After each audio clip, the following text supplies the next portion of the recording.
آج ہمارا پہلی سماعی کا یہ دوسرا خط ہے جس کا عنوان ہے دوست کے نام خط.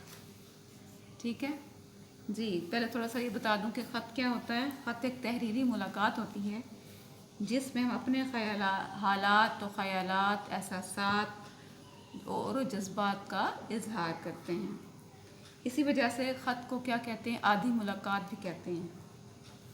اگرچہ ہم ایک دوسرے کو دیکھ نہیں سکتے، ٹھیک ہے، مگر اپنے حالات ایک دوسرے کو اس سے آگاہ کر سکتے ہیں. ٹھیک ہے، یعنی اس کی آگاہی دے سکتے ہیں کہ ہمارے ساتھ کیا ہو رہا ہے. ویسے اس کا رجحان بہت کم ہو گیا ہے کیونکہ S M S, voice note اور کافی ساری اس طرح کے میڈیا نے جگہ لے لی ہے خط کی. چلیں، بہرحال یہ ایک ہمارے سلیبس کا حصہ ہے جو ہم نے کرنا ہے. ٹھیک ہے، آج ہم کریں گے دوست کے نام خط. ہم اس کو انوائٹ کریں گے اپنے شہر میں، یعنی تعطیلات گزارنے کے لیے. ٹھیک ہے. اچھا، میں نے کل آپ کو فارمیٹ تو سمجھایا تھا نا، اسی فارمیٹ کو فالو کرتے ہوئے آپ اس چیز کو دیکھیں گے اور ہم دیکھیں ہم کرتے ہیں اس کا خط. دوست کو اپنے شہر میں بلاتے ہیں. جی خط کو لکھنے کا طریقہ وہی ہے، فارمیٹ وہی ہے. یہاں بس وہ چینج ہو جائے گا. پیارے دوست جو اس کا ہوگا نام وہ لکھ لیں گے. ٹھیک ہے، لڑکیاں ہوں گی تو اپنا پیاری سہیلی اس کا نام آ جائے گا. ٹھیک ہے، السلام علیکم کے بعد لکھیں گے آپ کا خط ملا. ٹھیک ہے، فارمل وے میں ہم لکھیں گے آپ کا خط ملا، پڑھ کر خوشی ہوئی. آپ کو 6 جون سے موسم گرما کی چھٹیاں ہو رہی ہیں، تعطیلات ہو رہی ہیں.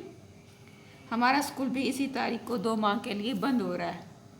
میری خواہش ہے کہ آپ اس سال یہ چھٹیاں میرے پاس لاہور میں گزاریں.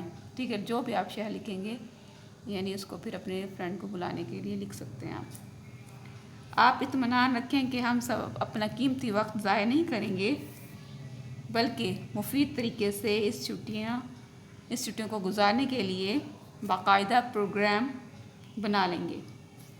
پڑھائی بھی ہوتی رہے گی اور سیر و تفریح کا سلسلہ بھی جاری رہے گا.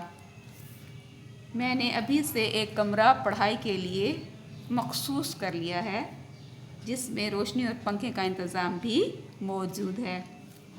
ابا جان کو آپ کے آنے کی بہت خوشی ہے. امید ہے آپ کے والد محترم بھی آپ کو میرے پاس آنے کے لیے بخوشی اجازت دے دیں گے. لاہور تفریحی مقامات، خوبصورت باغات اور تاریخی عمارات کی وجہ سے دنیا بھر میں بہت مشہور ہے. لوگ دور دراز سے اس شہر میں سیر کے لیے آتے ہیں. آپ کے دل میں بھی یہ تاریخی شہر دیکھنے کا بہت شوق ہوگا.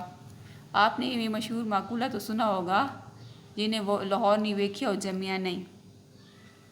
جی، اس موقع سے فائدہ اٹھائیے. امید ہے کہ آپ میری اس دوستانہ دعوت کو ضرور قبول کریں گے. آپ کی طرف سے واپسی کا جواب کا منتظر رہوں گا. لڑکی ہوگی تو رہونگی لکھیں گے. ٹھیک ہے، کیونکہ وہ سہیلی کو انوائٹ کرے گی، اور بوائز جو ہیں وہ دوست کو پہ رہے گا لکھیں گے. اپنے ابا جان اور امی جان کی خدمت میں میری طرف سے سلام عرض کیجیے گا. والسلام، آپ کا دوست علی بیجیم. چلیں، کل جو ہے ہمارے پاس آخری خط ہوگا ابا جان کے نام خط، اور یوں ہماری پہلی سماعی کے 3 خط کمپلیٹ ہو جائیں گے انشاءاللہ. اللہ حافظ.